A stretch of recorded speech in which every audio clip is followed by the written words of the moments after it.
Your life is out of control, and you know it. Each day feels like a whirlwind of poor decisions, meaningless tasks, and thoughts that crush you. And there you are, watching everything slowly fall apart.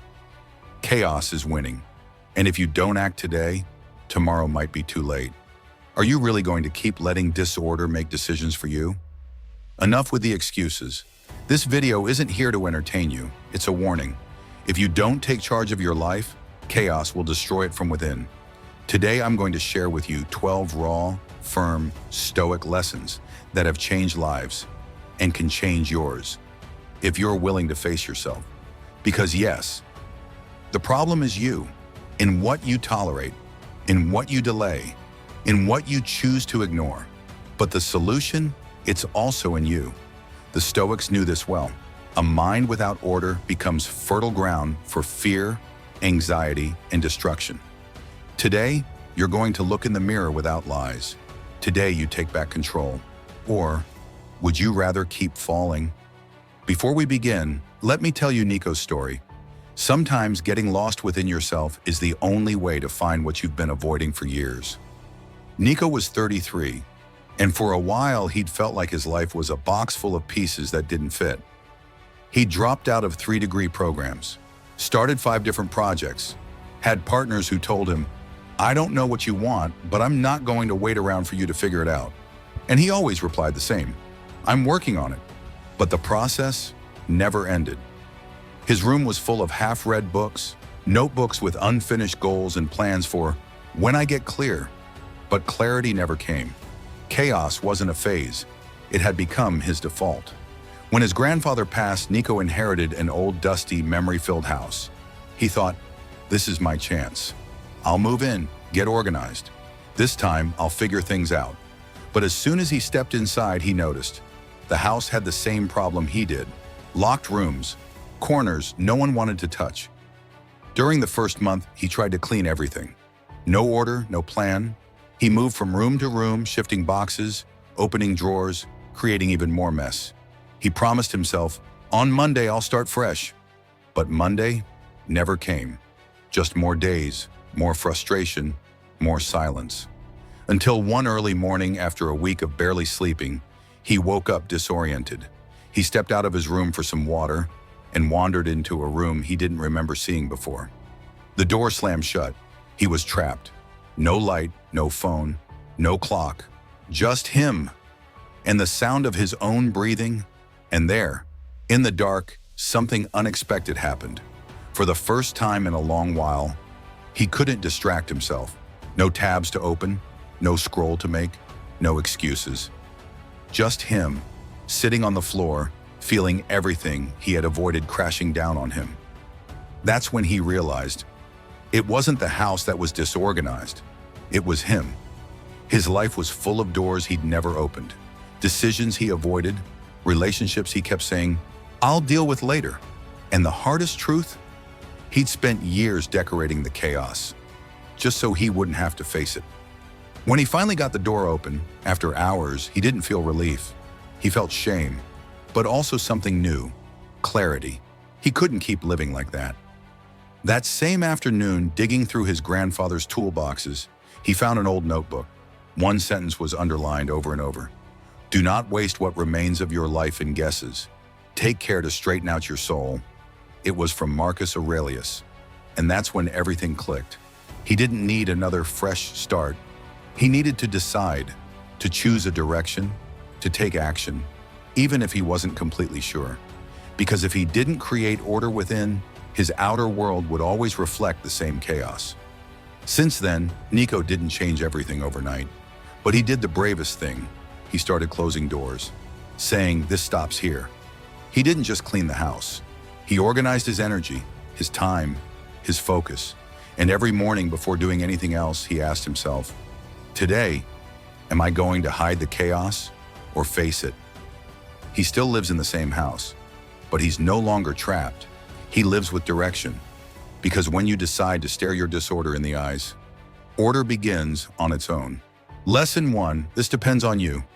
How many times have you waited for someone to show up and fix your life? A mentor, a partner, a new boss, some kind of savior with magical solutions? Did you really believe the superhero of order was going to show up, cape and all? Spoiler alert, that hero is probably you. And no, you don't have a cape, but you do have something better, the power to wake up. Here's the truth, and it hurts to admit, chaos doesn't vanish by magic. It disappears when you stand up and start putting back in order everything you allowed to spiral out of control. Epictetus said it clearly centuries ago. It's not things that disturb us, but our judgment about them. In other words, it's not the external mess that breaks you inside, it's what you do with it, how you react, or rather, how you choose to do nothing. Because yes, many times you stay frozen, waiting for everything to calm down on its own.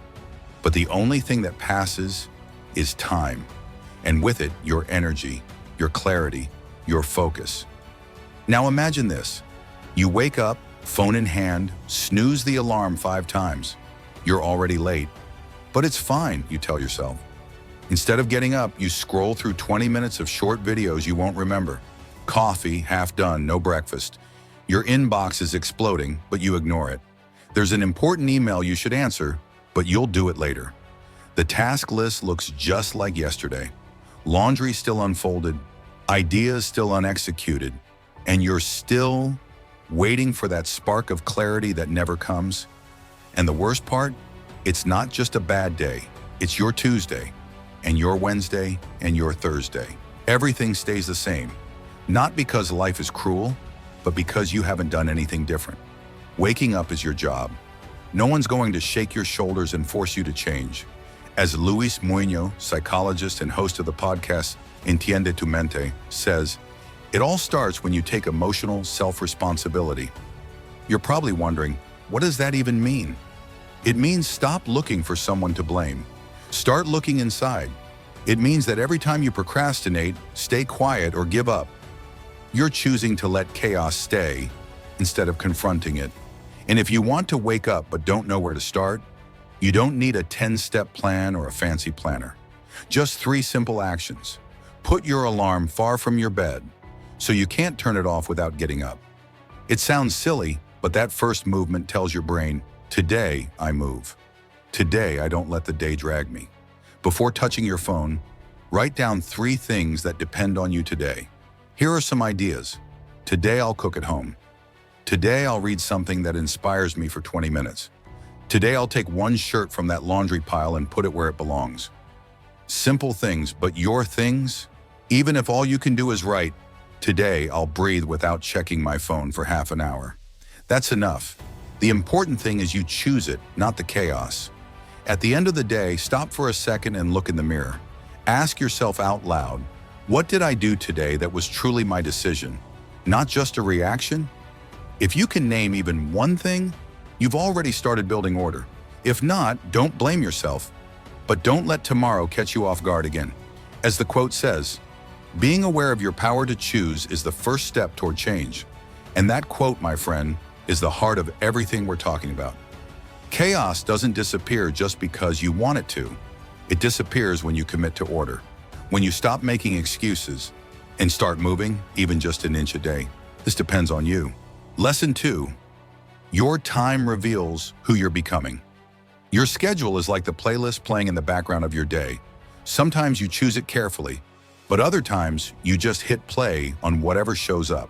And without realizing it, that shapes your mood, your rhythm, your focus, even the person you're becoming. Because yes, even if you don't see it that way, your daily routine is made up of tiny choices you repeat so often, they end up defining you. And of course, in that mental playlist, some uninvited tracks sneak in. Viral distractions, last-minute emergencies. The classic, I'll just check for 5 minutes. And suddenly, where did the day go? Marcus Aurelius said it thousands of years ago. Don't act as if you'll live 1,000 years. Every minute you let slip away will never come back. It's not just a motivational quote, it's a harsh truth. Every minute is a seed. You can plant it to grow, or let it leak away and drown you in noise. And that's the trap. You don't notice it. Chaos slips into your routine like background noise. Soft, constant, uninvited. Jose Miguel Gaona, Spanish psychiatrist and host of La Reunión Secreta, talks about this often. He insists we underestimate the emotional impact of our daily mental programming. It's not just about stress. It's about how repeated disorder sends a constant signal to your brain. This is normal. Gauna explains that when your routine is ruled by interruptions, last-minute changes, constant screens, and zero intention, your nervous system enters alert mode without you even realizing it. And that alert mode drains you. It disconnects you. It scatters your mind. Here's a challenge for you. Review your last 24 hours. How much time did you devote to things that truly matter to you?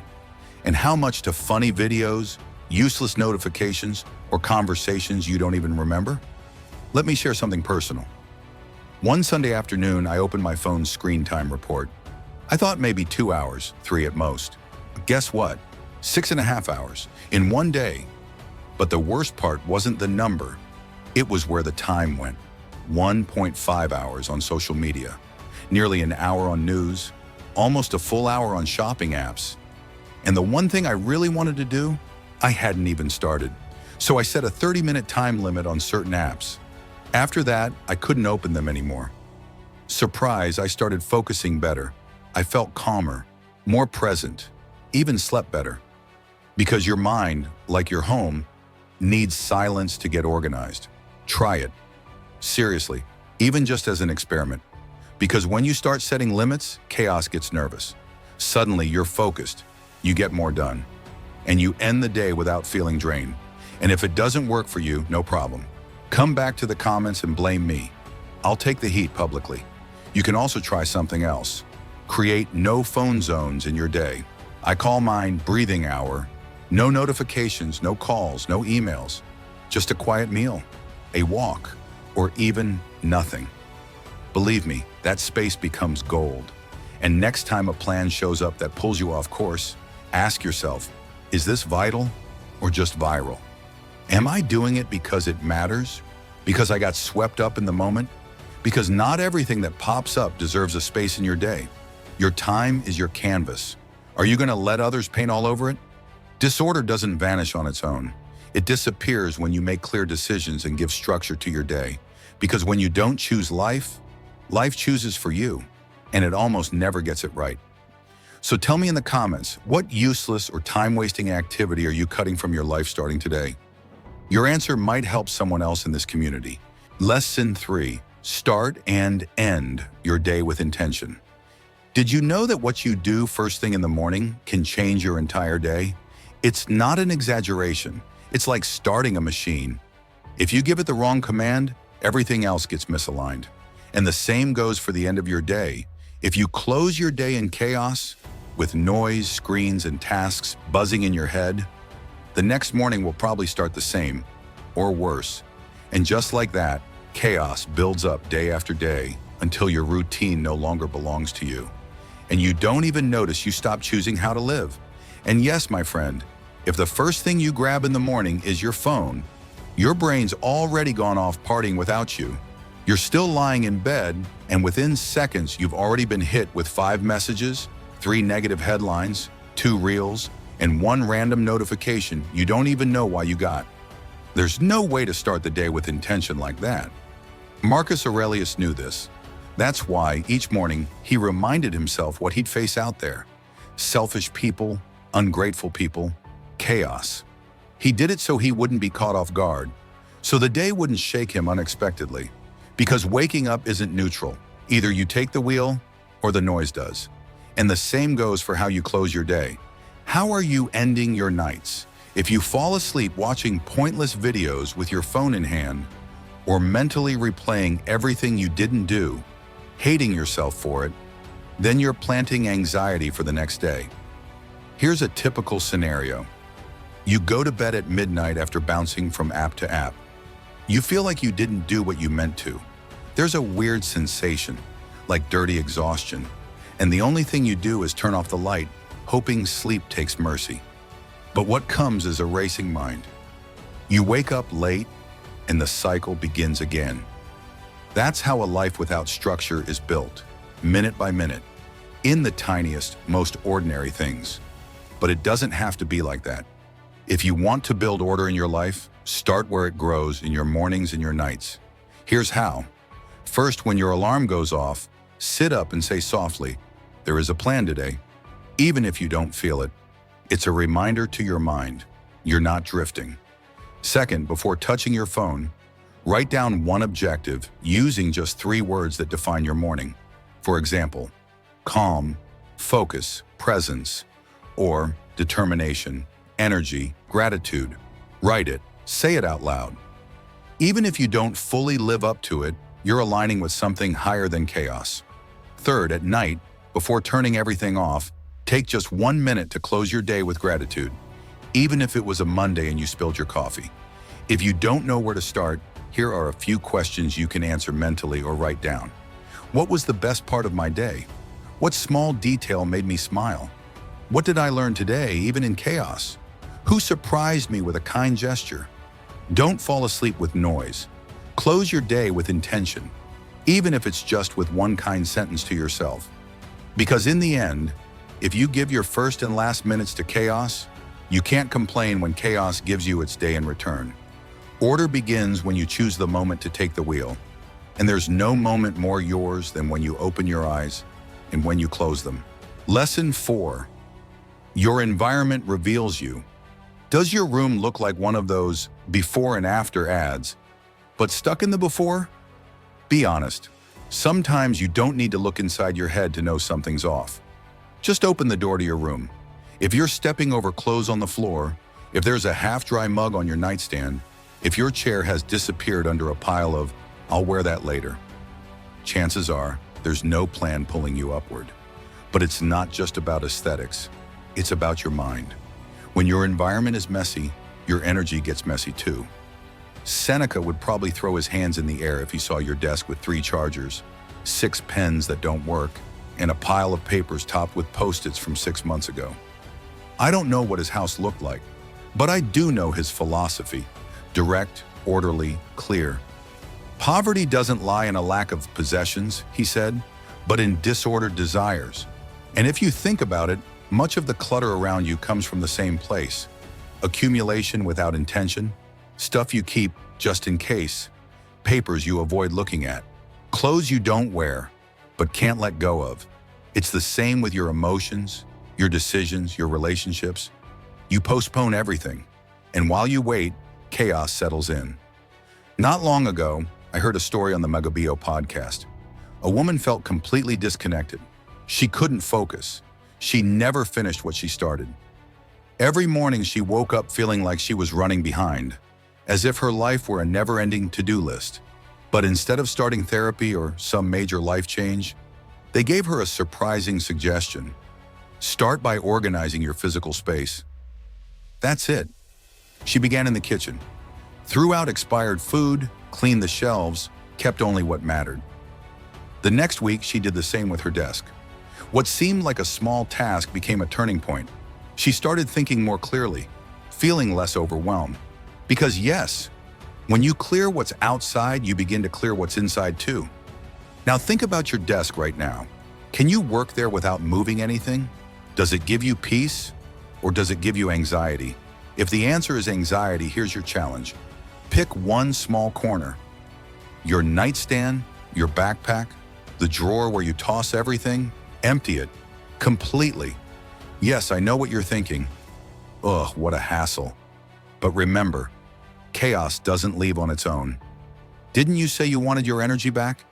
Then let's go. Do it today.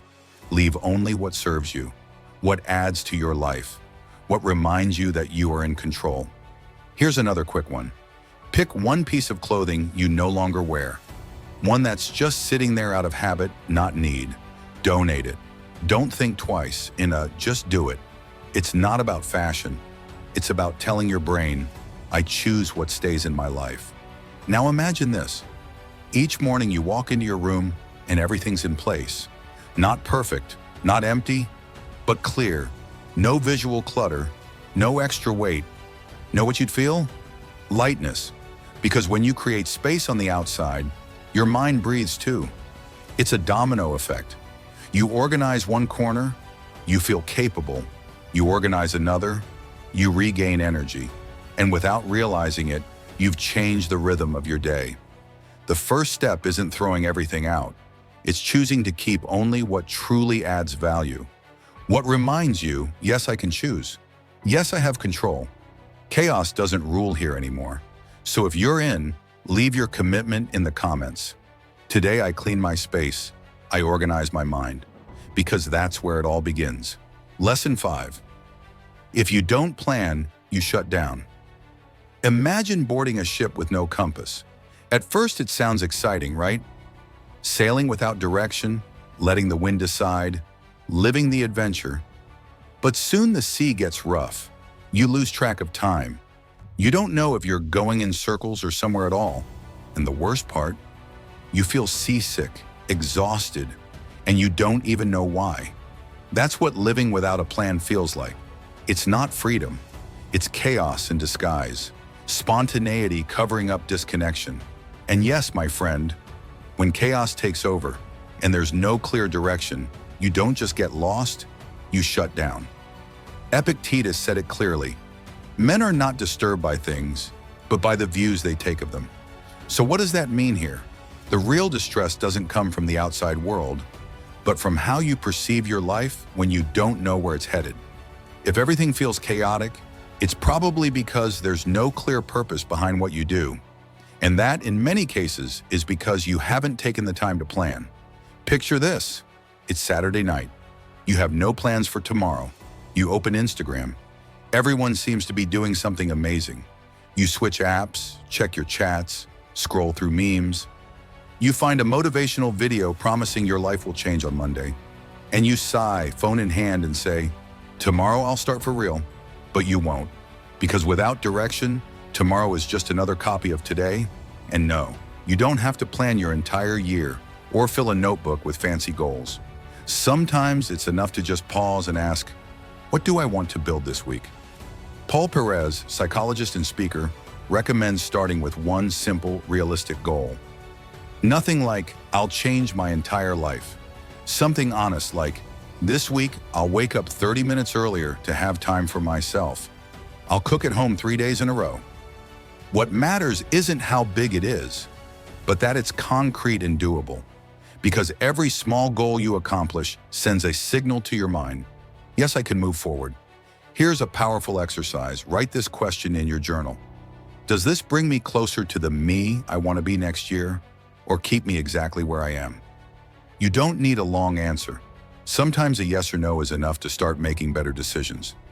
Here's a trick that never fails, yet very few people actually use it. On Sunday evenings, review your week like it's a playlist. Too much work? Zero rest? No time for yourself? Adjust it. The goal isn't just productivity, it's balance. If you need a free afternoon, schedule it. If you're overwhelmed, reduce the load. Not everything has to be about performance. You need air, breaks, and space to recharge.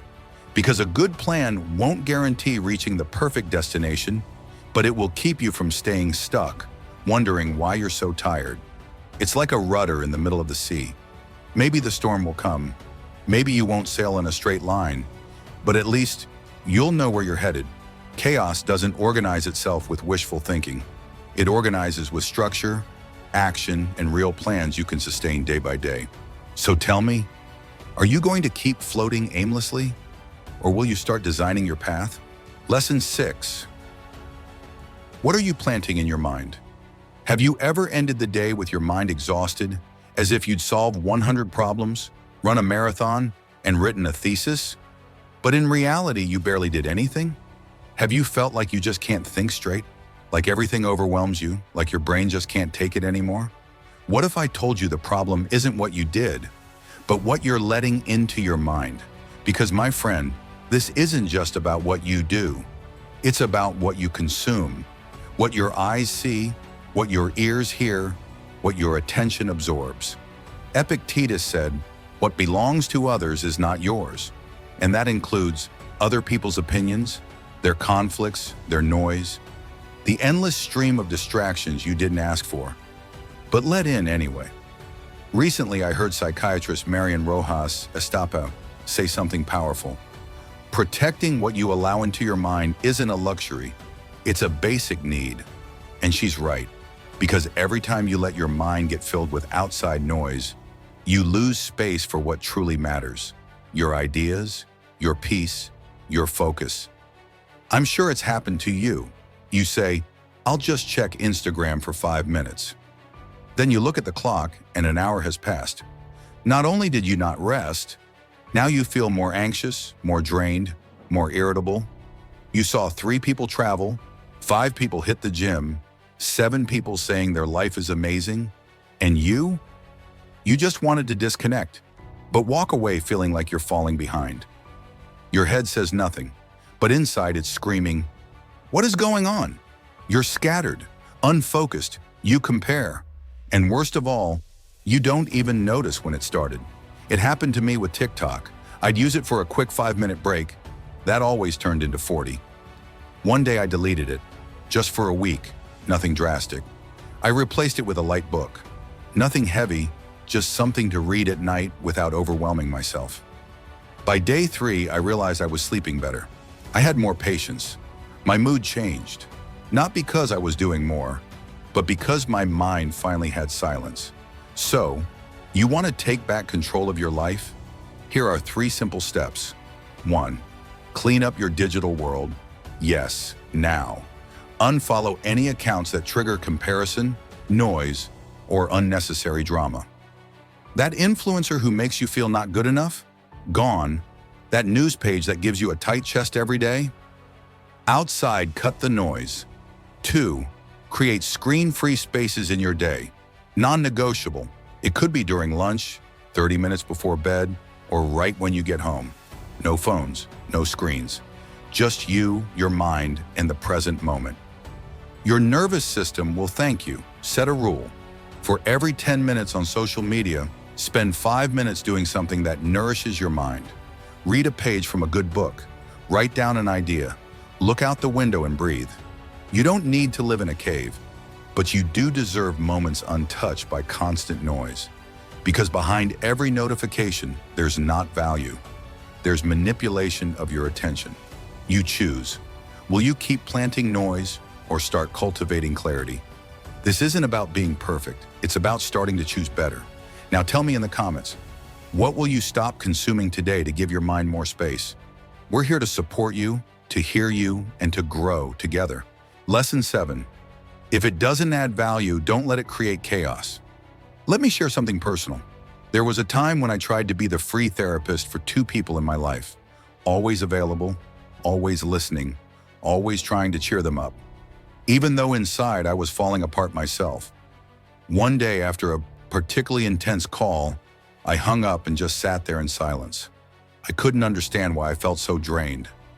That night I couldn't sleep. My thoughts were racing. Thoughts that weren't even mine. The next day I couldn't get anything done. Tasks left unfinished, plans untouched. Why? Because I wasn't okay. I had emptied myself emotionally. Then it hit me. It wasn't my sadness. It was theirs. And I was carrying it as if it were my own. I had stepped into their emotional chaos and forgotten about my own. That's when I repeated a phrase to myself, as if it were law. If it doesn't add value, at least don't let it bring disorder into my life. Marcus Aurelius once said, "You must protect your mind more than anything else." He was an emperor, surrounded by conflict, decisions, and people with every kind of agenda. Yet he knew, if he didn't protect his inner world, the outer world would crush him. So how did he do it? By writing, by reflecting, by stepping away from the noise, even during war. So no, being too busy is not an excuse. It's a choice. A choice to let others in or to protect your balance. Imagine this. You get a message from that person who always complains. It's just too much. My boss hates me. My partner doesn't listen. Everyone fails me. I always have to deal with everything. And you just wanted 5 minutes of peace, but now you're in their drama. They ask for advice, but don't listen. They tell you their day, but don't ask about yours. And when you finally put your phone down, you feel guilty. Why? Because they're your sibling, or your best friend, or someone who's always been there. So what do? Abandon them? No.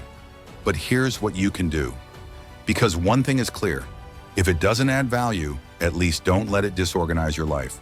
This isn't about being cold, it's about protecting your balance. Step 1. Identify honestly who makes you feel like you can't be yourself. If you're filtering every word, tiptoeing emotionally, take note. That's already a red flag. Step 2. Start setting subtle boundaries. You don't have to block anyone. You don't need drama. Sometimes it's enough to reply later, use fewer words, or change the subject when it starts to weigh you down. And yes, you can stop justifying yourself. You don't owe explanations for protecting your peace. Step 3. Nurture relationships that uplift you. People who don't drain your energy, but inspire you, who elevate you, who make you laugh without trying. Seek them out. And if they're not around yet, start by being that kind of person for others. Someone who brings order, not disorder. Because here's the truth. If you keep letting others fill your mental space, don't complain when you have no room left for your own ideas, your own plans, your own peace. Sometimes the best way to bring order into your life is to stop holding on to relationships that only survive because you're too afraid to let go. And yes, I know it's not easy, but you must do it. You must make yourself do it. Because chaos doesn't go away with pretty phrases. It only goes away when you make hard decisions. Lesson 8. Your body also needs structure. What if I told you that your mental chaos might be starting in your body?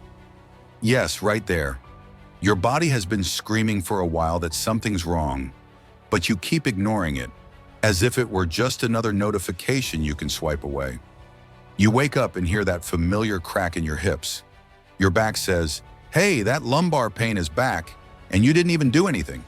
And this supposedly after a night of rest, but you feel more exhausted than when you went to bed. You're tired after doing almost nothing. No energy to think, no motivation to move. And then you wonder why you feel so unmotivated, so out of focus. Friend, you're not unmotivated. You're dysregulated. And mental chaos often begins in the way you're unknowingly mistreating your body. And if you think that 4 coffees will fix it, I'm sorry to break it to you.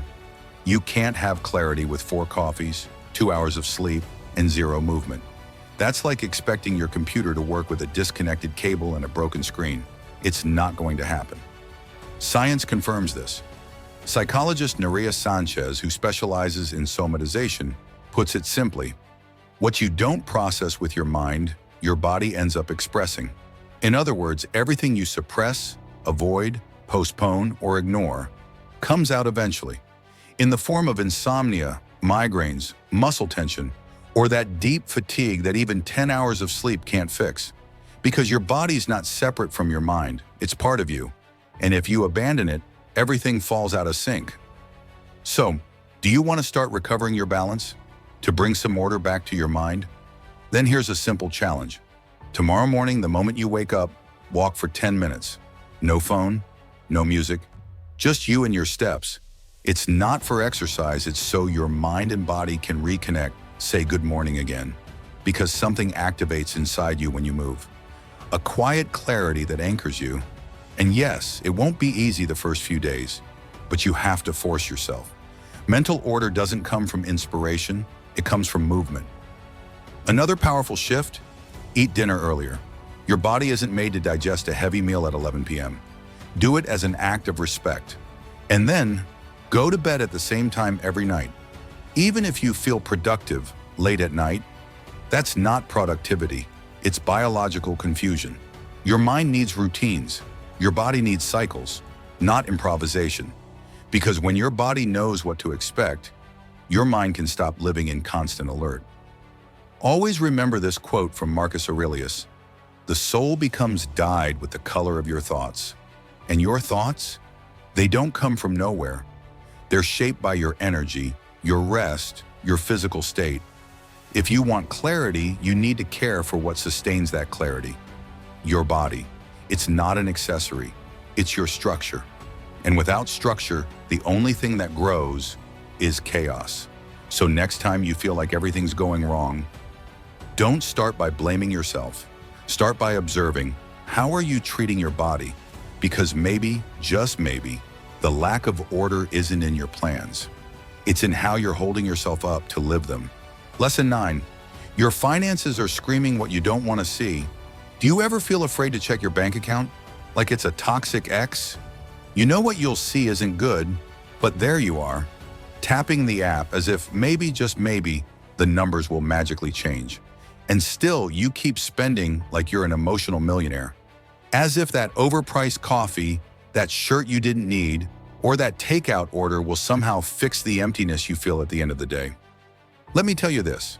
The chaos in your mind shows up in how you spend your money. Because when you don't have internal order, money becomes a shortcut to escape emotions you haven't learned to handle. Epictetus said it clearly. Wealth consists much more in enjoyment than in possession. And if you think about it, most of the time you don't even enjoy what you buy. You just use it to avoid feeling bad. Picture this. Friday comes, you get paid. You tell yourself you deserve a treat. You worked hard.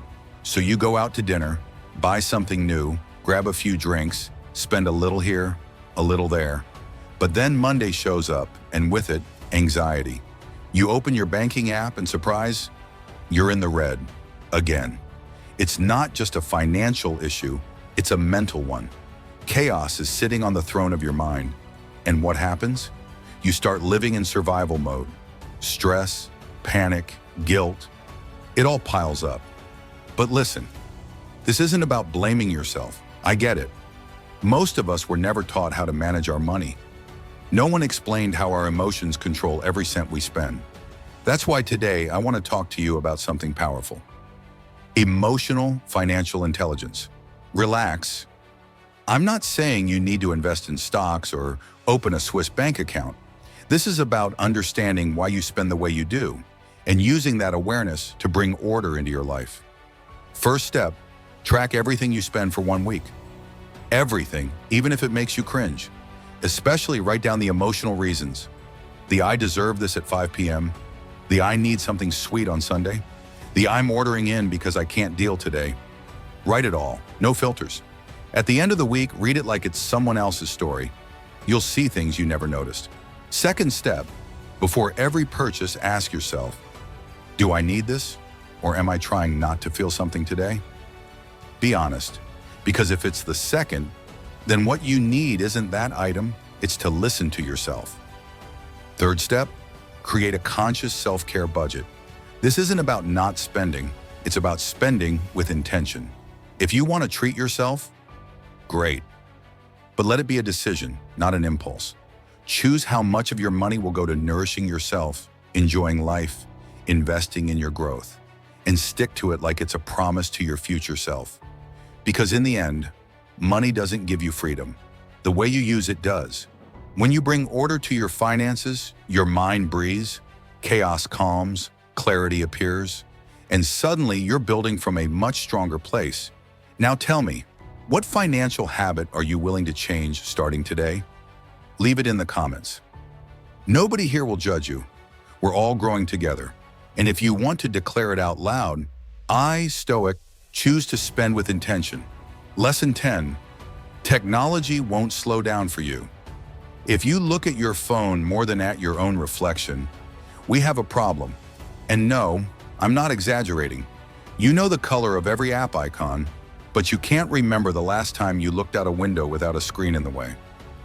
Your screen isn't your partner, even if you sleep with it, even if it's the first thing you touch when you wake up and the last thing you hold before sleeping. And you know what happens when you don't set boundaries?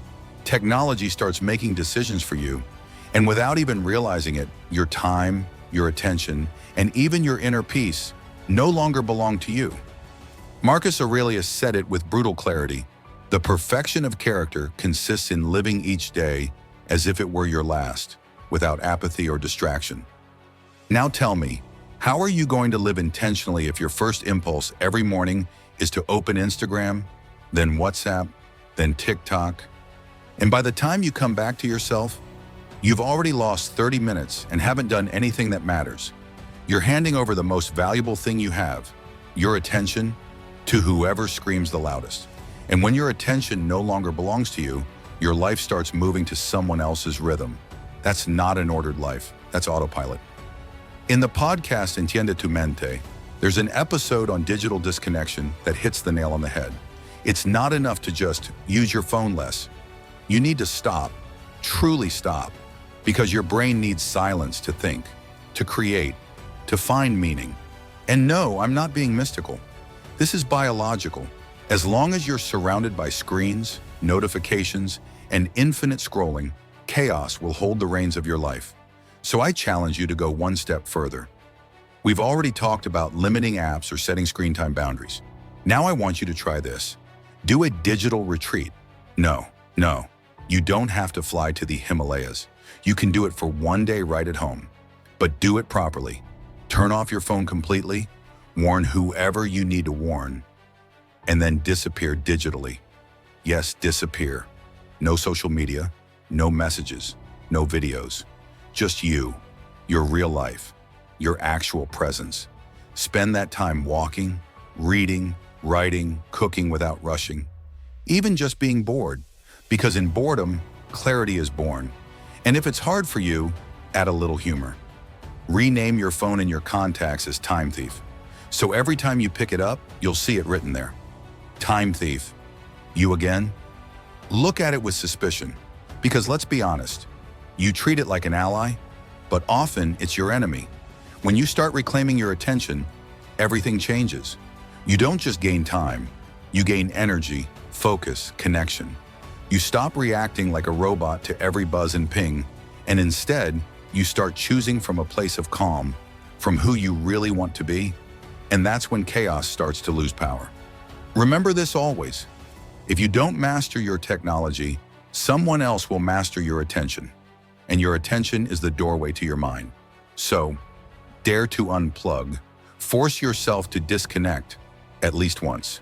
Because if you don't organize your mind, the screens will, and they won't show mercy. Lesson 11. Don't give up because of one bad day.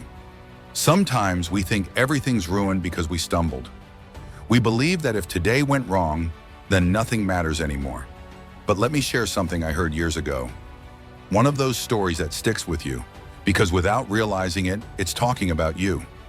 They say there was a man who walked every morning to the nearest well, carrying 2 water jugs on a pole. One of the jugs was perfect. The other had a crack, so it would lose water along the way. For years, the cracked jug felt useless. It arrived with half its water, while the other was always full, proud. One day, tired and ashamed, the cracked jug said to the man, "I'm sorry I can't give you as much as the other. I'm a failure." But the man smiled calmly and replied, "Do you see that path full of flowers? They only grow on your side. All these years, the water you lost has made them bloom. Because of you, the path is full of life. Do you see it now? That's how it is with bad days. They don't ruin everything. They water things you don't yet understand. What feels like a loss today might be nurturing something beautiful that hasn't shown itself yet. But you, my friend, you have to force yourself to keep going. As Molo Sabrian says in his podcast Entiende tu mente, rigid minds can't withstand life. Flexible ones can. It's not about having perfect days. It's about having the strength to come back, even if you have no energy, even if you're dragging your feet. Marcus Aurelius said it in a way that still resonates. The perfection of character is to live each day as if it were your last, without apathy or hypocrisy. Because when you understand that, you realize something powerful. Real order isn't a flawless routine. It's your willingness to return after chaos. And I know this will sound familiar. You start the week strong. Monday's perfect, Tuesday's on point. Healthy food, tasks done, everything in place. Then Thursday hits. You sleep late, forget your lunch, skip your workout. Everything crashes. And because you messed up one day, you say whatever, and the whole week falls apart. But here's the truth. A week isn't defined by one day. A bad day doesn't cancel the good ones. It's just that, a bad day. The problem isn't failing. It's using that failure as an excuse to let everything fall apart. True commitment to your inner order is tested not on easy days, but on the ones when everything goes wrong. So here's what you do. First, accept it. There will be messy days. That's life. It doesn't mean you failed. It means you're human. Second, don't try to fix everything at once. You don't need to save the month. Just focus on one small thing you can do today. wash the dishes, go for a 15-minute walk. Reply to that email. Third, before bed, write this sentence in a notebook or on your phone. Today I fell, but I'm back on my feet. It's a reminder, an anchor, a way of telling yourself. You decide how the story continues, so don't give up over one bad day, because doing that would be like letting a single brick stop you from building an entire house. You're not lacking willpower. You're just forgetting that even in chaos, you still have the power to return. So force yourself to organize your mind, even if it's just one small gesture, because if you don't, the disorder will take control again, and chaos will rise. Lesson 12. Organizing your life is an act of self-respect. This might sting a little, but I need you to hear it clearly. Do you know why it's so hard for you to organize your life sometimes? Because deep down, you don't believe it's worth taking care of. And I'm not saying this to judge you, my friend. I'm saying it because I've been there. Because it happens to more people than you can imagine. It's not laziness, it's forgetting your own value. When you stop prioritizing yourself, chaos becomes your default. You get used to living among unfinished tasks, messy drawers, scattered schedules, and you keep telling yourself it's because you don't have time or energy or motivation. But the truth runs deeper. You've stopped treating your life like something worthy of being cared for, and if you don't give it that place, no one else will. Marcus Aurelius said it with clarity. Everything we hear is an opinion, not a fact. Everything we see is a perspective, not the truth. And that includes what you think about yourself.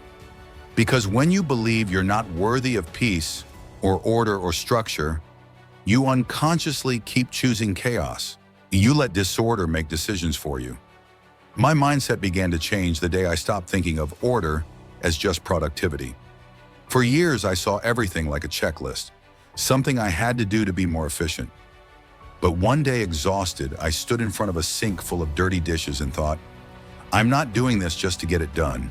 I'm doing this because I deserve a clean kitchen, because this space reflects something about me. And if I don't take care of it, who will? That was the moment I understood. Tidying up is also self-love.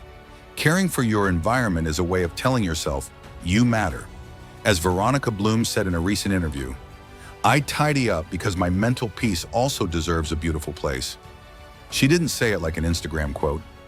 She said it with the calm of someone who has learned to treat herself with respect. You can start today. You don't have to fix everything. Just choose one small corner and care for it. Your bag, your desk, your fridge. Do it slowly, do it kindly. Do it as a way of saying, I deserve this order. And try writing this every night. Just one line of affirmation. Today I took care of myself by organizing my space. It may seem silly, but trust me, your mind starts to believe what you repeat. And if one day you can't do it, if everything falls apart again, it's okay. Respect isn't measured by perfection. It's measured by the intention to keep showing up. Your life can be your masterpiece, but only if you become its conscious creator, because chaos won't vanish on its own. It needs you to rise, to choose, to commit. Organizing your life isn't a punishment, it's an act of respect toward the most important thing you have, you. It's not about perfection, it's about not putting yourself last. It's about understanding that if you don't take the reins, chaos will. And that quiet, constant disorder will steal your clarity, your energy, and your peace. That's why every choice matters. Every small act of order is a declaration of who you are choosing to become. Because no, order doesn't appear magically. You build it with intention, with discipline, and above all, with commitment to yourself. If you've made it this far, write it down in the comments. Today I commit to organizing my life. That way I'll know who the true warriors of Stoic spirit are, those who stayed until the end. Don't forget to subscribe, turn on notifications, and give this video a like so you don't miss what's coming. And make sure to explore our playlist. It's full of ideas, stories, and tools to help you face life with more wisdom and confidence. Click now, and let's keep walking this path together. Take care, and keep embracing your inner Stoic.